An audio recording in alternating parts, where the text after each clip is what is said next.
Kapag bumalik siya, huwag mo nang tatanggapin. Kapag nagpakita siya, huwag mo nang papansinin. Kapag sinabi niyang mahal ka pa niya, huwag kang maniniwala. Isipin mo yung mga araw na baksak yung sarili mo. Yung anxiety at depression na iniwan niya sa'yo. Isipin mo yung mga araw na nagsasaya siya sa iba, habang ikaw ay nagdurusa sa ginawa niya.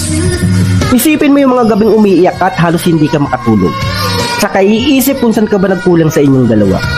Isipin mo kung gaano ka naging katatag sa mga malulungkot na araw na lumipas. Isipin mo kinaya mong lahat yan nang wala siya. Kaya kung babalik man siya, huwag mo nang tatanggapin pa.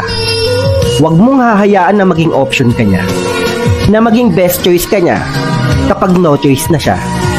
You don't deserve that. Huwag kang magiging marupok. Huwag mong hahayaan yung sarili mo na bumalik ka pa sa sitwasyon na minsan mo na pinagdaanan.